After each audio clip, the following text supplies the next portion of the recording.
Hey everyone, good morning. आप लोगों का हमारे YouTube channel CTET coaching centre में तो हम लोग पॉलिटी को कर रहे हैं, जिसमें आज हम लोग पढ़ेंगे चैप्टर नंबर 5 को, जिसका नाम है गांव का प्रशासन। जो क्लास 6 की एनसीईआरटी है, उसके चैप्टर नंबर 5 का नाम है गांव का प्रशासन। इसमें से हम लोग को बेसिकली क्या जानना है, पटवारी के बारे में जानना है, पुलिस थाने के बारे में जानना है, हिंदू अधिनियम धारा 2005 के बारे में जानना है, उसके बाद तहसीलदार का क्या काम होता है, इन सब चीज़ों को जानना है, जो इस चैप्टर से सीटेट डायरेक्टली क्वेश्चन पूछती है। तो चलिए टाइम को बिना वेस्ट किए क्लास शुरू करते हैं। तो ये है गांव में झगड़ा। तो गांव में झगड़ा किस लिए होता है, क्या होता है, इसके बारे में कुछ बताया गया है इसमें। तो चलिए इसको देखते हैं हम लोग। मोहन एक किसान है। उसके परिवार के पास थोड़ी सी खेतीहारी ज़मीन है, जिस पर वह कई सालों से खेती कर रहा है। जो मोहन क्या है, मोहन एक किसान है। उसके खेत से लगा हुआ ही रघु का खेत है। तो मोहन और रघु दो किसान हैं और उनका खेत जो है रघु के खेत से लगा हुआ है। दोनों के खेत एक छोटी सी मोड़ से अलग हो जाता है। एक सुबह मोहन ने देखा कि रघु ने मोड़ को थोड़ा आगे बढ़ा लिया है। ऐसा करके उसने मोहन की कुछ ज़मीन अपने खेत में मिला ली, अपने खेत का आकार बढ़ा लिया। मोहन को बहुत गुस्सा आया, मगर वह थोड़ा डरा हुआ भी था। रघु के परिवार के पास ज़मीन बहुत थी और उनके अलावा उनके ताऊ गाँव का सरपंच भी था।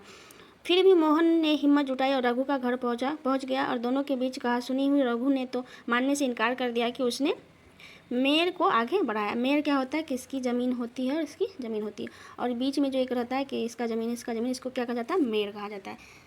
तो वही है, रघु ने तो मानने से इनकार ही कर दिया कि उन्होंने अपना मेयर को आगे बढ़ाया। थोड़ी ही देर में झगड़ा शुरू हो गया। रघु ने अपने ही एक मजदूर को बुला लिया। दोनों मिलकर मोहन पर चिल्ला रहे थे। फिर उन्होंने मोहन को मारना शुरू कर दिया। हो हल्ला सुनकर पड़ोसी बाहर आ गए। उन्होंने देखा कि मोहन की पिटाई हो रही है। तो देखिए, गांव में अभी भी ये सब चीज़ें होती है, तो इसको बताया गया है यहाँ पे। उन्होंने देखा कि मोहन की पिटाई हो रही है। बीच बचाव करने उन्होंने मोहन को बचाया। मोहन को सिर पर और हाथ में बहुत चोट आई थी। एक पड़ोसी ने उसकी मरहम पट्टी की। मोहन के एक दोस्त ने, जो गांव में डाकघर का काम करता था, सुझाव दिया कि उन्हें स्थानीय पुलिस थाना में जाकर रिपोर्ट लिखवानी चाहिए। जबकि कुछ लोग इसके खिलाफ थे, उनको लग रहा था कि बहुत सारा पैसा बर्बाद हो जाएगा। तो कोई कह रहा है कि जाओ पुलिस में रिपोर्ट दर्ज करो, और कोई कह रहा है कि पुलिस में जाने से बहुत पैसे खर्च होंगे। और नतीजा कुछ भी नहीं निकल पाया। और कुछ लोगों ने कहा कि रघु के परिवार वालों को तो पहले ही पुलिस थाने पहुंच चुके होंगे। काफ़ी विचार विमर्श होने के बाद अंततः यह तय हुआ कि जिन पड़ोसियों की आंख के सामने यह घटना हुई, मोहन उसको लेकर पुलिस थाने। तो मोहन पुलिस थाने नहीं गया, पर उसका जो परिवार वाला है पहले पुलिस थाने चला गया। तो पुलिस थाने से बुलावा आया कि मोहन उसको पुलिस थाने लेके आए, जिन जिन पड़ोसियों ने लड़ाई मार को देखा। तो पुलिस थाने का क्षेत्र, तो पुलिस थाने के क्षेत्र में क्या होता है, थाने के रास्ते में एक पड़ोसी ने पूछा क्यों ना हम थोड़ा और पैसा खर्च करके शहर के बड़े थाने चले जाए। मोहन ने समझाया कि बात पैसे की नहीं है, हम इसी थाने में अपना मामला दर्ज करवा सकते हैं, क्योंकि हमारा गाँव इसी थाना के क्षेत्र में। तो पहला जो केस लिखा जाता है, तो अपने गांव के अंडर में जो थाना क्षेत्र में जो थाना आता है, उसमें केस दर्ज होता है। हर पुलिस थाने का एक कार्य क्षेत्र होता है जो उसके नियंत्रण में रहता है। लोग उस क्षेत्र में हुई चोरी, दुर्घटना, मारपीट, झगड़े आदि की रिपोर्ट उसी थाने में लिखवा सकते हैं। वहाँ के थानेदार की जिम्मेदारी होती है कि वो लोगों से घटना के बारे में पूछताछ करे, जांच पड़ताल करे और अपने क्षेत्र के अंदर के मामलों पर कार्रवाई करें। अगर आपके घर में चोरी हो जाती है तो आप थाने में जाकर अपनी शिकायत दर्ज करवाएंगे कि नहीं करवाएंगे, ये सब क्वेश्चन। क्योंकि ये जो बुक है 6 क्लास के लिए है, 6 क्लास के बच्चों की जो सोच है, जो उसकी सीखने का कौशल है, तो उसी हिसाब से इस बुक की छपाई हुई है। इस बुक में वही सब जानकारी दी गई है जो हम लोगों के लिए बहुत इंपॉर्टेंट है। तो हम लोग इसको अपने हिसाब से पढ़ेंगे, जो इंपॉर्टेंट है उसी चीज़ को पढ़ेंगे। पुलिस थाने में होने वाला काम। जब सब लोग पुलिस थाने पहुंचे तो मोहन थानेदार के पास गया और उसका पूरा मामला बताया। उसने यह भी बताया कि वह अपनी शिकायत लिखित रूप में देना चाहता। थानेदार ने बड़ी बेरुखी से कहा कि उसके पास छोटी छोटी शिकायतों की जांच पड़ताल का समय नहीं है, तो ये गलत बात है। मोहन ने अपने घाव भी दिखाया, लेकिन थानेदार पर कोई असर नहीं हुआ। मोहन हैरान था कि उसकी शिकायत आखिर दर्ज क्यों नहीं हो रही। मोहन बाहर गया और अपने पड़ोसियों को बुलाकर अंदर लाया। पड़ोसियों ने थानेदार को समझाया कि मोहन को उनकी आंखों के सामने पिटा गया है। अगर वह उसे ना बचाते तो वह बहुत ही गंभीर चोट उसे आती। उन्होंने मामला दर्ज करने पर जोर दिया। अंततः थानेदार राजी हो गया। उसने मोहन को अपनी शिकायत लिखकर देने के लिए कहा। थानेदार ने वादा किया कि अगले दिन वह हवलदार घटना को जांच पड़ताल के लिए भेज देगा। उसके बाद है, रघु के खेत को नापकर यह देखा जा सकता है कि गांव के नक्शे से मेल खाता है कि नहीं। अगर वह नक्शे से मेल नहीं खाता तो उसको पता चल जाता है कि मेर खिसक कर खेत की सीमा बदल गई। तो ये सब काम कौन करता है, तो राजस्व विभाग करता है। राजस्व विभाग का क्या काम है, तो चलिए पढ़ते हैं इसको।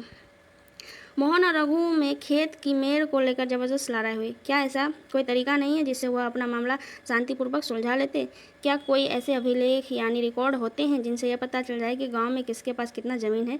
चलिए पता करते हैं। ज़मीन को नापना और उसका रिकॉर्ड रखना पटवारी का मुख्य काम होता है। तो यहीं से क्वेश्चन पूछा जाएगा कि पटवारी का काम क्या होता है। तो ज़मीन को नापना और उसकी रिकॉर्ड रखना पटवारी का काम होता है। तो इस पॉइंट को नोट कर लीजिए आप लोग। अलग अलग राज्यों में इसको अलग अलग नाम से जाना जाता है। कहीं पटवारी, कहीं लेखपाल, कहीं कर्मचारी, कहीं ग्रामीण अधिकारी, तो कहीं कानूनगो कहते हैं। तो इन सब नामों को भी नोट करना है। सीटेट ऐसे क्वेश्चन करेगी कि पटवारी का कितने नाम है या पटवारी को किस किस रूप में जाना जाता है। तो कहीं इसको कर्मचारी बोला जाता है, कहीं लेखपाल, कहीं पटवारी, कहीं कानूनगो अधिकारी के रूप में जाना जाता है। हम यहाँ ज़मीन का लेखा जोखा रखने वाले कर्मचारी के लिए पटवारी शब्द का इस्तेमाल कर रहे हैं। प्रत्येक पटवारी कुछ गाँव के लिए जिम्मेदार होता है। अगले पृष्ठ पर दिया गया नक्शा और उसके अनुसार बने खसरे यानी रजिस्टर के विवरण को देखिए और पटवारी द्वारा रखा गया गाँव के लोगों के जमीन रिकॉर्ड का एक हिस्सा है। पटवारी किसानों से भूमि कर भी इकट्ठा करता है। तो पटवारी का एक ये भी काम है कि किसानों से ये जो है भूमि कर इकट्ठा करता है और सरकार को अपने क्षेत्र में उगने वाली फसलों के बारे में जानकारी देता है। यह काम अपने रिकॉर्ड के आधार पर करता है, इसलिए ज़रूरी है कि वह उसको समय समय पर दुरुस्त करता रहे। किसान कई बार फसल बदल देते हैं, कुछ और उगाने लगते हैं। तो ये सब पटवारी का काम है कि वो देखे और अपना रिपोर्ट जो है सरकार को दे। यह है खसरा देख सकते हैं आप लोग। उसके बाद है हिंदू एक्ट, जो है एक नया कानून, हिंदू अधिनियम 2005। जब हम उन किसानों के बारे में सोचते हैं जिनके पास ज़मीन है तो आमतौर पर हमारे ध्यान में पुरुष होते हैं। महिलाओं की हैसियत खेतों में काम में एक मददगार भर ही मानी जाती है। उसके बारे में ज़मीन के मालिक के रूप में कभी नहीं सोचा जा सकता। अभी तक कई राज्यों में हिंदू औरतों को परिवार की ज़मीन में हिस्सा भी नहीं मिलता है। पिता की मृत्यु के बाद ज़मीन बेटों में ही बट जाती है। हाल ही में यह कानून बदला गया है कि कानून के मुताबिक हिंदू परिवारों में बेटों और बेटियों और उसकी माँ को ज़मीन के बराबर हिस्सा मिलता है। यह कानून सभी राज्यों और केंद्र शासित प्रदेशों में अभी लागू है। तो क्या है इस कानून का नाम? हिंदू अधिनियम धारा 2005। हिंदू अधिनियम धारा 2005। तो इस पॉइंट को भी आप लोग नोट कर लीजिए। उसके बाद इसके बारे में क्या बताएं? इस कानून से बड़ी संख्या में औरतों को काफ़ी फ़ायदा होगा। उदाहरण के लिए सुधा एक खेतिहर परिवार की सबसे बड़ी बेटी है। वह शादीशुदा है और पास के गाँव में रहती है। अपने पिता की मृत्यु के बाद सुधा अक्सर खेत में काम में माँ का हाथ बताती है। उसके बाद उसकी माँ ने पटवारी से कहा कि ज़मीन पर अब बेटे के साथ साथ उसका और दोनों बेटियों का नाम रिकॉर्ड में आ जाए। सुधा की माँ बड़े आत्मविश्वास के साथ छोटे बेटे और बेटी की मदद से खेती का काम संभालती है। सुधा भी इसी निश्चिंतता में जिए जा रही है कि ज़रूरत पड़ने पर वह अपने हिस्से की ज़मीन से काम चला सकती है। तो यही है, इस चैप्टर में यही बताया गया है कि पटवारी का क्या काम है। तो पटवारी का काम है क्या? देखिए, पटवारी का जो काम होता है किसानों से भूमि कर इकट्ठा करना। किसानों से क्या करता है? ये भूमि कर इकट्ठा करता है। पटवारी का मेन काम यही होता है। और ज़मीन को नापना और उसका रिकॉर्ड रखना पटवारी का काम होता है। ज़मीन को नापना और उसका रिकॉर्ड रखना और सरकार को बताना। और नापने के लिए जिस जंजीर का ये लोग उपयोग करता है उस जंजीर को क्या कहा जाता है? तो आप लोग नोट कर लीजिए। उस जंजीर को कहा जाता है जरीब। ये पॉइंट भी आप लोग नोट कर लीजिए। जिस जंजीर से जो पटवारी नापता है ज़मीन को उसको कहा जाता है जरीब। तो इसी सब चीज़ों को याद रखना है। देखिए यहाँ बताया गया पुलिस क्या है या क्या काम करता है, पटवारी क्या है तो क्या काम करता है। तो भूमि नापता है, भूमि कर लेता है और जिस जंजीर से लोग ज़मीन नापता है उसको जरीब कहा जाता है। उसके बाद हिंदू अधिनियम 2005 के बारे में यहाँ पे क्वेश्चन पूछा गया। इन सब चीज़ों को आप लोग पढ़िए और नोट कीजिए। इस चैप्टर से डायरेक्ट सीटेट क्वेश्चन करेगी, तो छोड़ना नहीं है। आप लोग बार बार इस सब चीज़ों को पढ़ें और सुनने से, पढ़ने से, लिखने से चीज़ें धीरे धीरे जो है याद हो जाती है। तो टेंशन ज़्यादा नहीं लेना है, सबका सीटेट क्लियर होगा। तो अगर आप लोगों को मेरा पढ़ाया हुआ समझ में आता है, हेल्प करता है, तो मेरे चैनल को ज़रूर सब्सक्राइब कीजिएगा, कमेंट्स एंड शेयर कीजिएगा। धन्यवाद।